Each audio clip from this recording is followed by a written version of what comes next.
Okay, the reading from Emmett Fox for January the 18th is titled God is Principle. And he's been discussing the 7 main aspects of God, and I'll just review them real quick. God is life, God is truth, God is love, God is intelligence, God is soul, God is spirit, and the 7th is God is principle. The 7th main aspect of God is principle, and this is probably the one that is least understood. What does the word principle mean? Consider a few generally accepted principles. Water seeks its own level. This is a principle. It is not only the course taken by a particular drop of water in a particular locality, it is true of all water everywhere. The angles of any triangle always add up to 180 degrees. It makes no matter what kind of triangle one may consider, as long as it is a triangle, this principle holds. These principles were true 1 billion years ago, and they will be true 1 billion years hence. Jesus Christ, the same yesterday and today and forever. That's from Hebrews chapter 13, verse 8. Prayer is answered because God is principle, eternally manifest in the same way. When we pray rightly, we bring ourselves into harmony with His law of being. Prayer does not ask God to change the laws for our temporary convenience, but it turns us in, so to speak. But it tunes us in, so to speak, with divine principle. If God were to make exceptions because we were in great difficulties, which, because of His nature, He could never do, we should never know where we stood. If the law of gravity were occasionally suspended without notice, say because a very important man had fallen off a roof, you know what would happen to the world. Each of the 7 main aspects is a distinct quality, like the elements in chemistry. A chemical element, as you know, is just itself and nothing else. Oxygen is an element because there's nothing in it but oxygen. Water, on the other hand, is a compound, a combination of hydrogen and oxygen. There are many attributes of God, such as wisdom, beauty, joy, and so forth, but they are compounds made up of 2 or more of the 7 main aspects. Wisdom, for example, is the perfect balance of intelligence and love. Beauty is the perfect balance of life, truth, and love. In any true work of art, you will find that these 3 aspects are balanced. There are many such relationships and interdependencies. Thou canst not pluck a flower without the trembling of a star. Interesting. Thank you. Well, the title of the talk today is Walking with God. Every so often, when I'm wondering what to talk about the coming Sunday, I find myself directed to a specific book. And this week, I stumbled across a book of sermons that passed through our Books for the Needy project and had no value, and it sort of just got tossed in the pile for recycling, and I rescued it. It's called Walking with God, and it's sermons by James S. Stewart from early in the 1900s. And the book's first sermon opens with a quote from the Old Testament. And Enoch walked with God, and he was not, for God took him. That's the King James Version. The Lamsa translation, and Enoch found favor in the presence of God and disappeared, for God took him away. And even in the New Testament, Paul references it. By faith, Enoch departed and did not taste death, and he was not found because God took him. Now, the original quote in Genesis is in the middle of a chapter, which is simple genealogical, and so on begat these persons, and so on begat these, and da da da da da da da, except for this one reference point, Enoch, who walked with God. And it's a simple statement, but what a powerful statement or a description of a person who, if I can put it this way, visibly lived within God and God resided within him. Well, before I go further, let me look at and mention the metaphysical interpretation of Enoch. Enoch, according to the Metaphysical Dictionary, equals a founder, a centralizer, a teacher, an instructor. And the definition is Enoch was the man who walked with God and was translated, who did not die.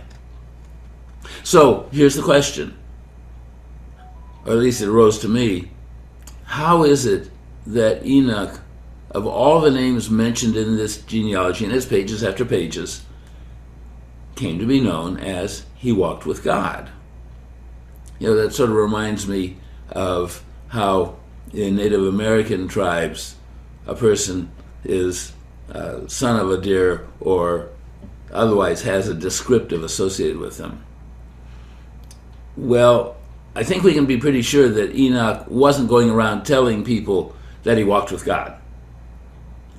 Saints don't do that. James Stewart makes that a point. It's people on the make in our culture who do, and probably most cultures. And they can be very convincing that they're walking with God until they're caught out as philanderers or pedophiles or swindlers or some other lowlife, if we can put it that way. Nor do we think of anointing such a person ourselves in that way. When we think of shorthand descriptions of people we know or people who are in the news, it's things like he was a millionaire, she raised some wonderful children, he was loved by many, she overcame great odds to have a good life, he served his country, he was a cheat and a grifter, she was a great orator. Now, first, I think it's probably less common to think of someone and talking about someone walking with God in this day and age. I don't think it's actions alone, though, that whether we're thinking it internally or talking about it. I've never heard such a thing, walking with God, mentioned of Dorothy Day, who founded the Catholic Workers Movement. Now, if you don't know it, Catholic Workers Movement focused on gospel teachings about helping the poor, the stranger, the oppressed, while refusing to live a monetarily wealthy life, shall we say. Nor have I heard it about Father Richard Rohr. And I refer to him often, his teachings often in my talks. I've not heard about the Christians in Roman times. This is something Elaine Pagels wrote about. Why did Christianity become popular in Rome when there were so many other competing religions? Well, when the plagues hit in Rome and in the Roman Empire, people who had the power and all other religious leaders and many religionists, if they could, fled for the hills. They figured out it was safer there than being in the city where people were dying all around them. But the Christians didn't. The Christians stayed there, caring for the ill and the dying, even though they knew that they were putting their own lives at risk. Now the population, they were used to giving money to all these other religions and to the priests, and they weren't getting anything for it.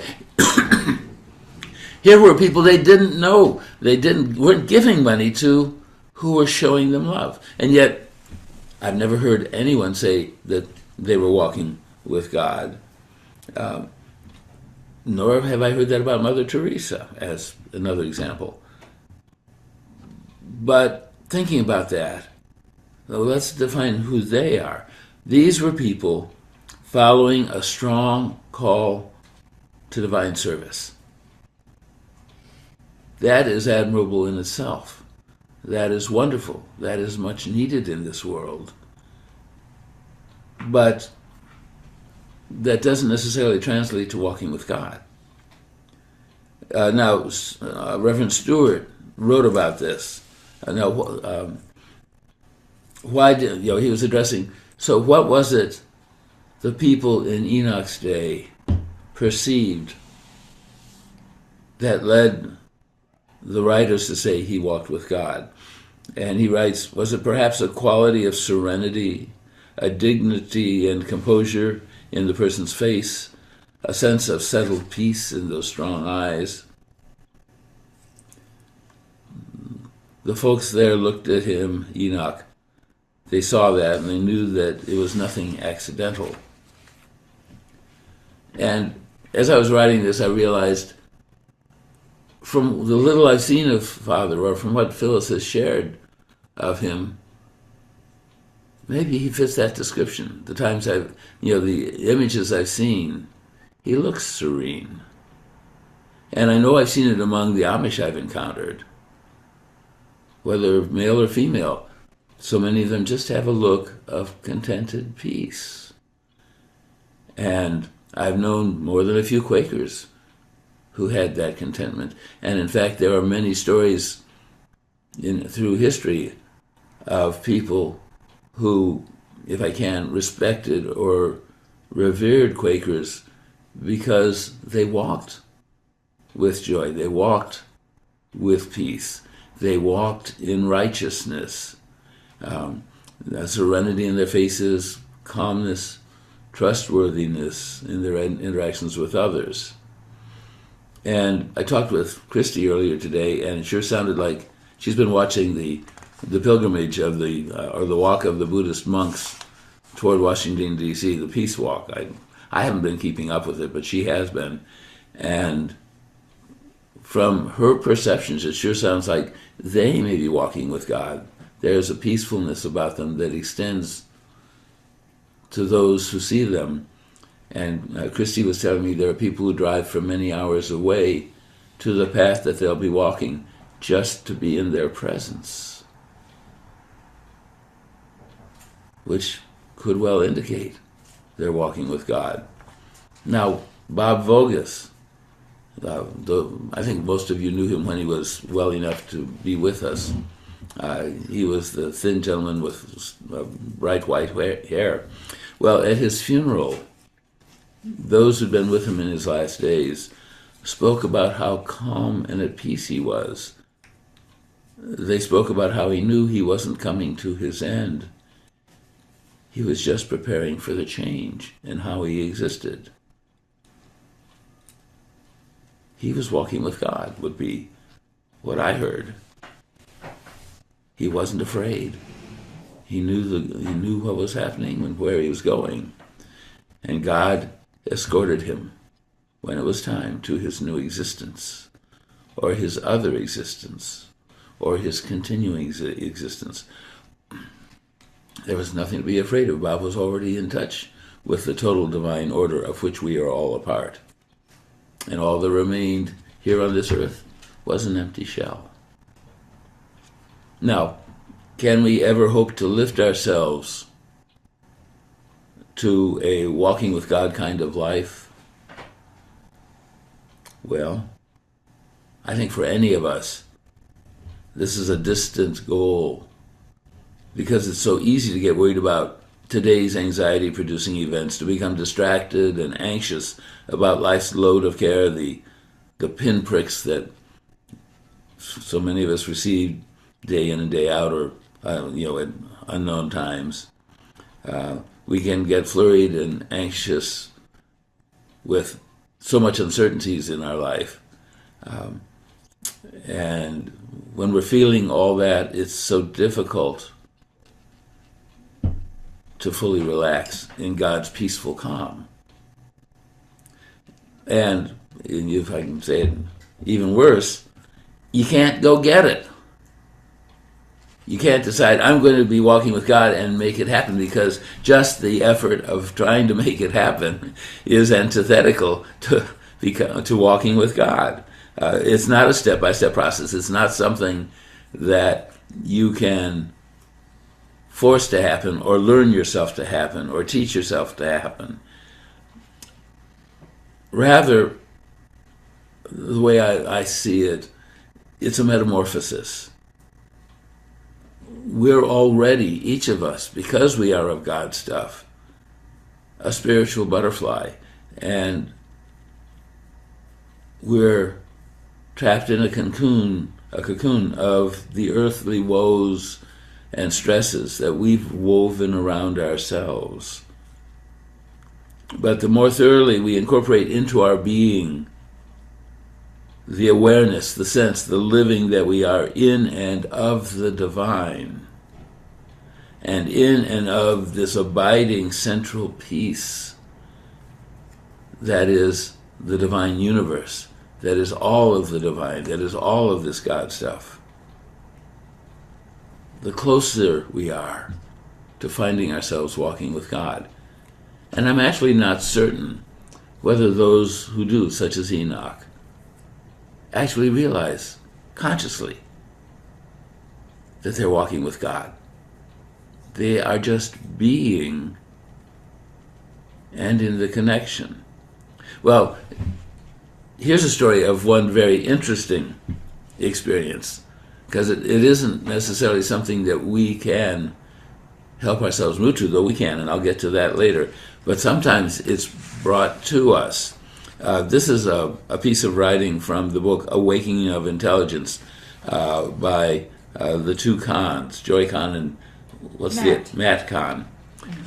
Joy wrote this. I did not expect to leave my body that night. I was not meditating or seeking transcendence. I was grieving, raw, broken, untethered after the death of my fiancée. I had lost the person I loved most, and with him, the future I had imagined. I did not want to die, but I was not sure I wanted to live. I numbed the ache however I could.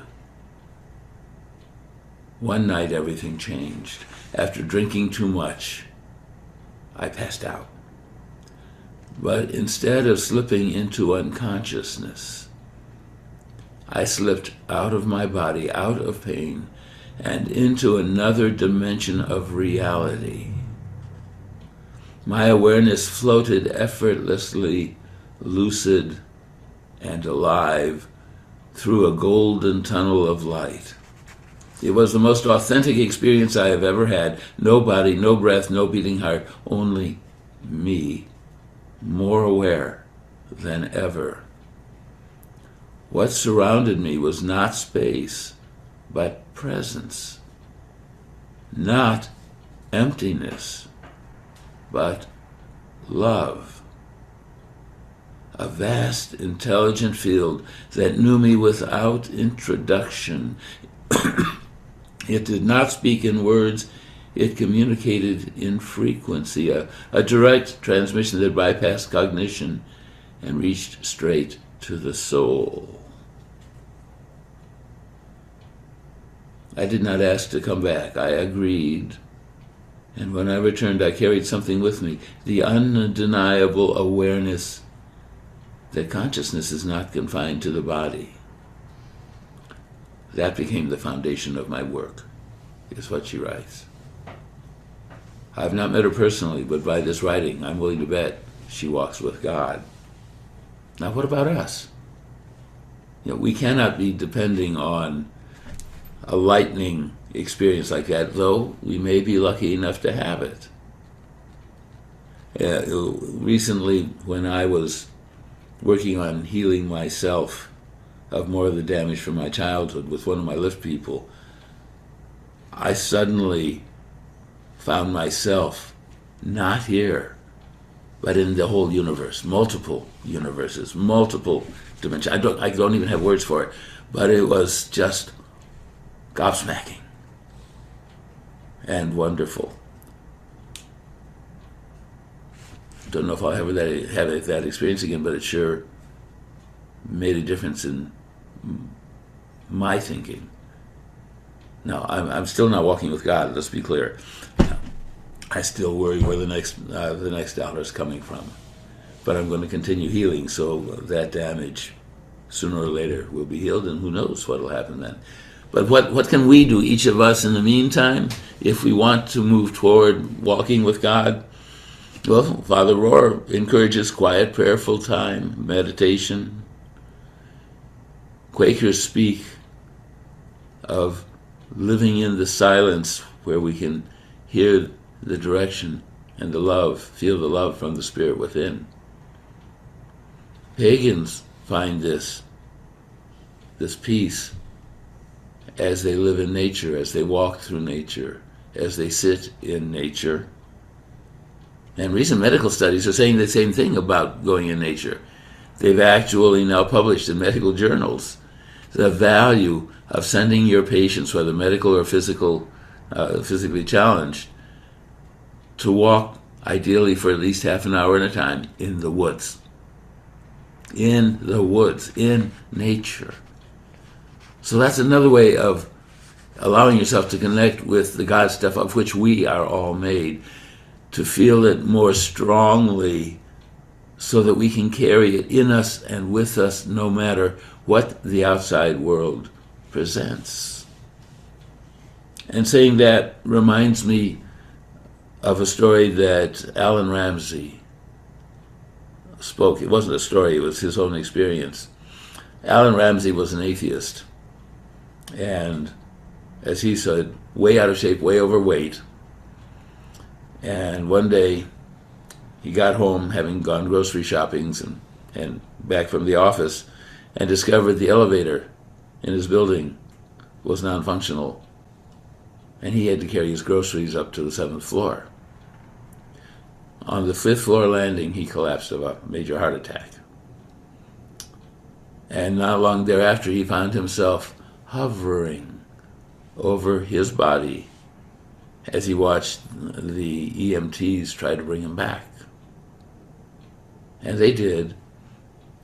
And later on, as I recall, he said he talked with one of them to make sure what he'd seen was what would actually happen. Was this his imagination? No. What he described they were doing is exactly what they had done to bring him back. And from that point on, thinking about it, he walked with God. He was a spokesman for God's love.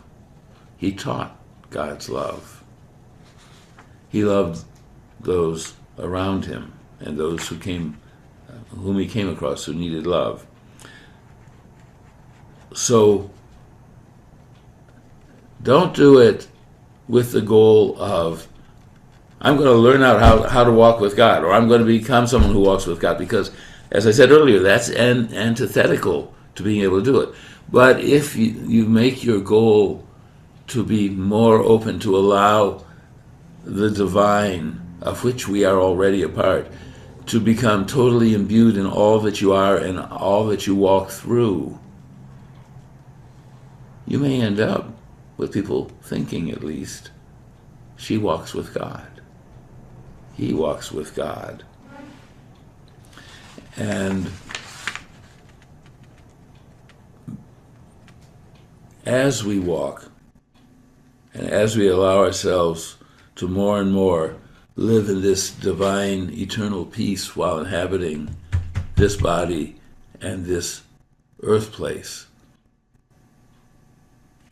we will find ourselves more and more at risk of hearing someone say of us, they are walking with God.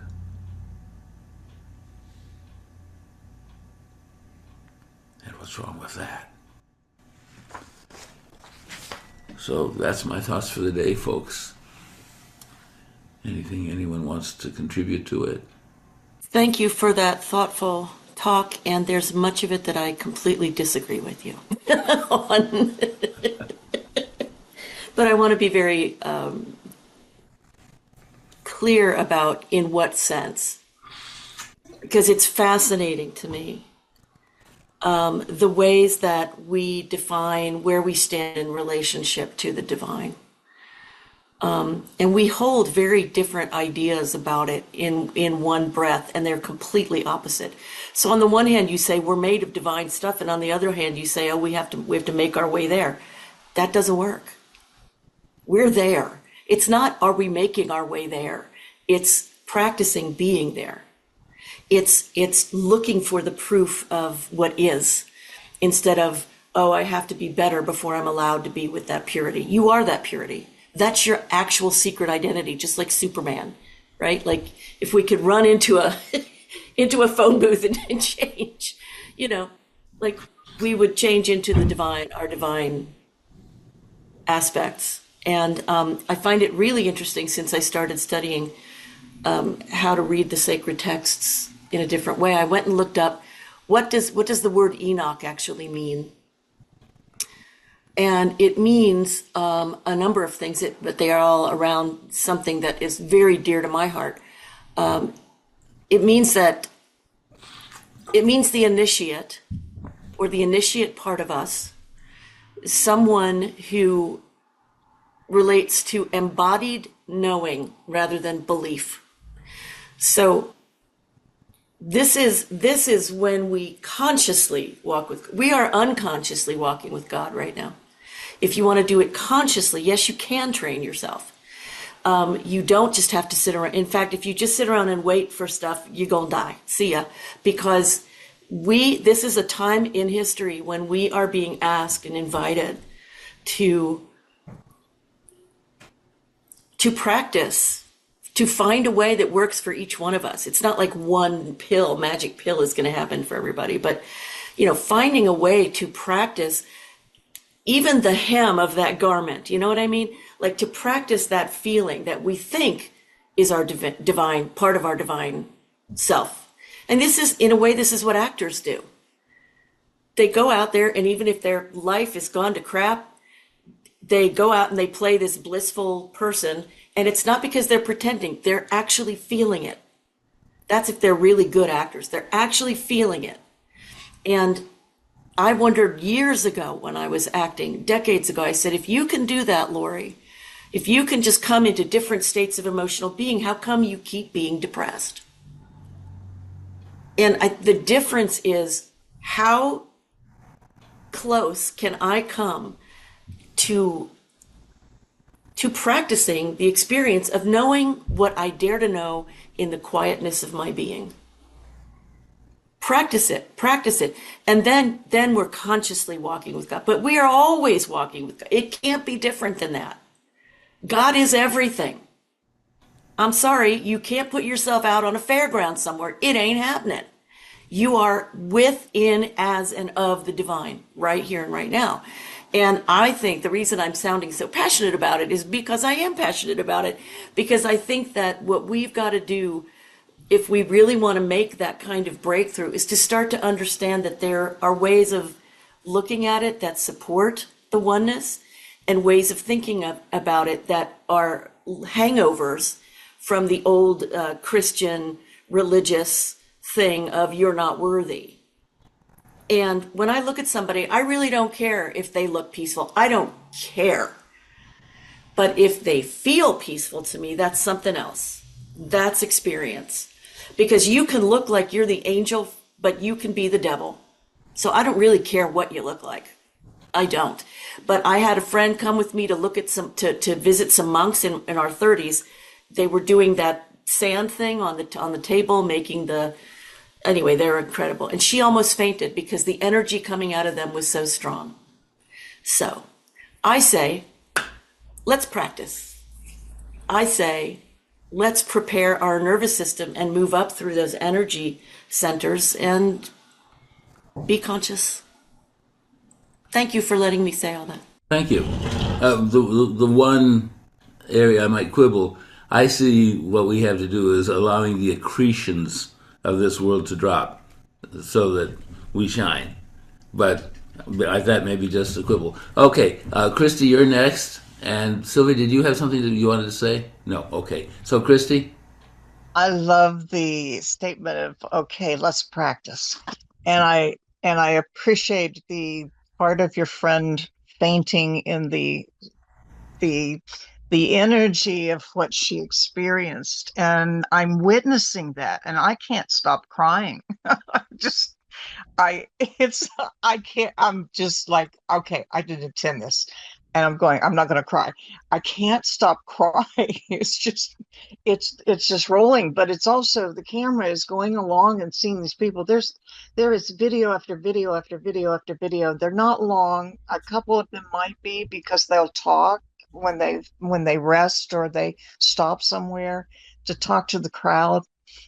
There isn't this long epiphany of any kind. It's just a matter of sharing things almost childlike in that they are suffering, by the way.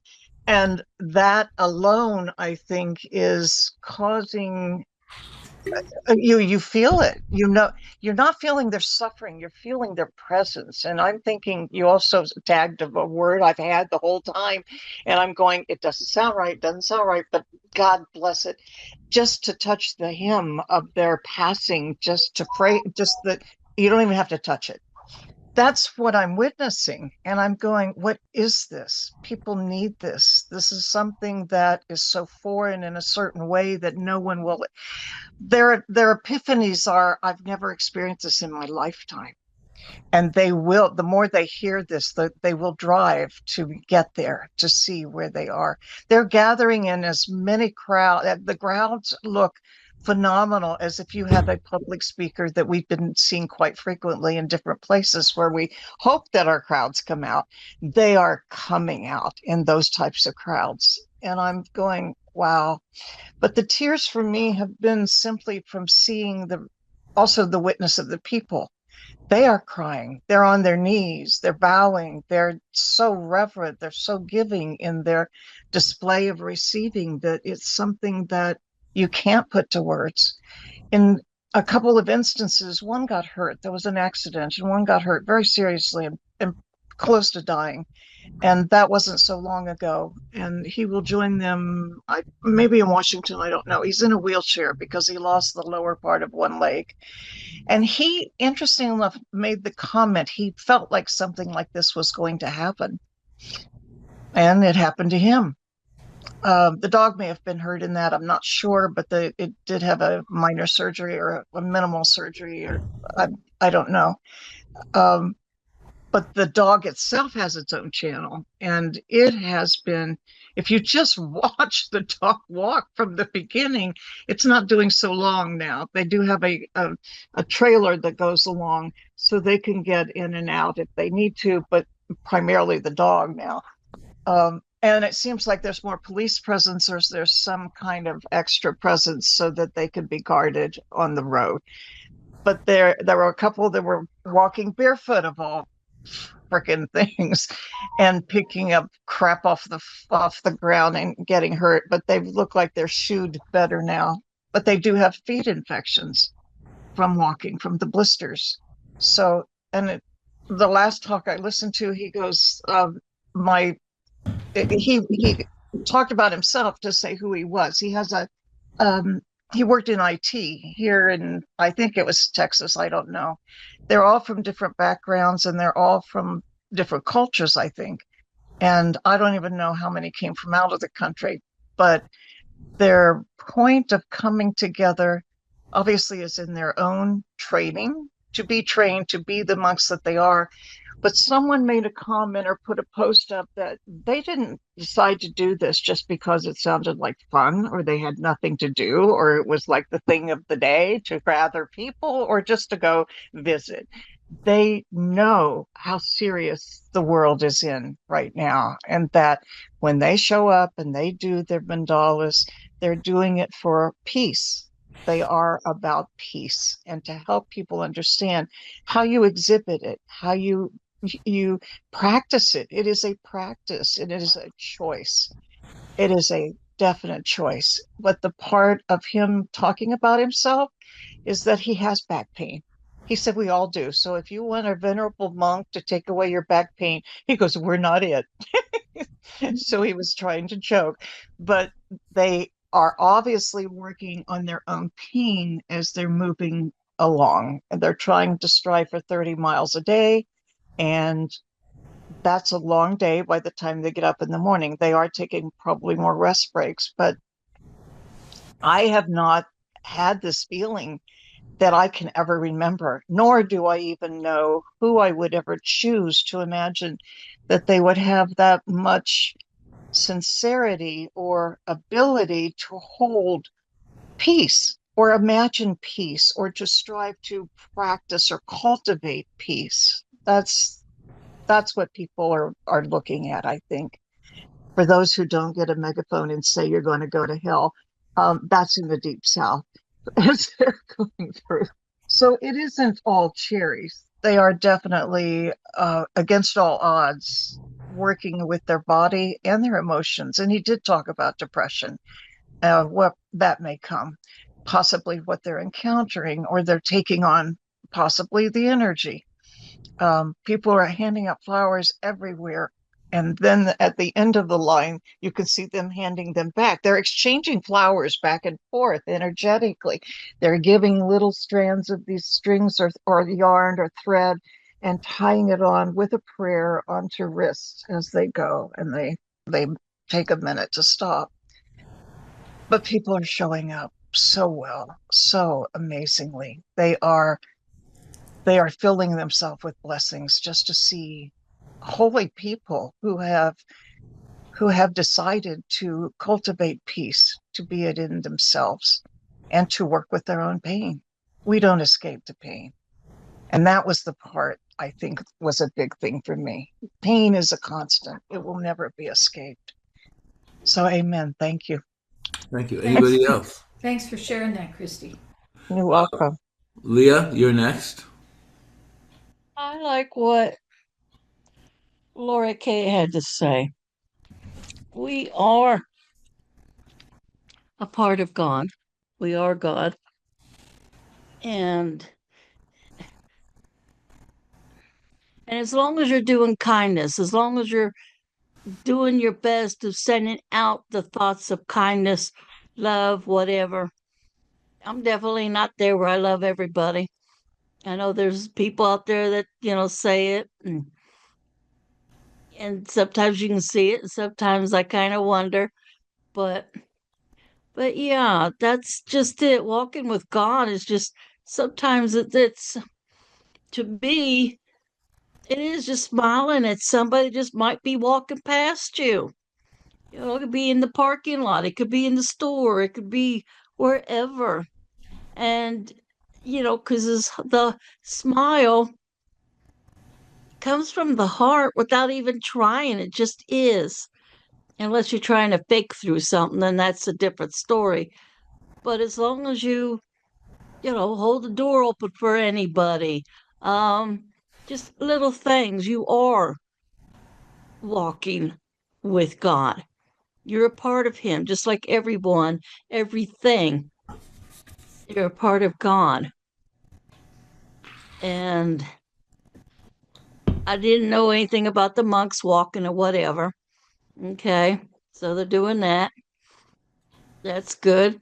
And I find that interesting because Monday is Martin Luther King Jr. Day, celebrating him.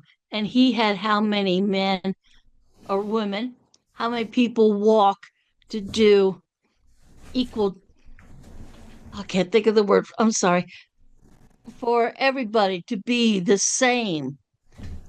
And here you got the monks doing the same thing, walking in their peace. Martin Luther King, that's what he was all about, was peace. So this weekend is a very peaceful time. And we just have to sometimes we're at peaceful times, and other times, yeah, we have those little thoughts that kind of like, well, but we're learning.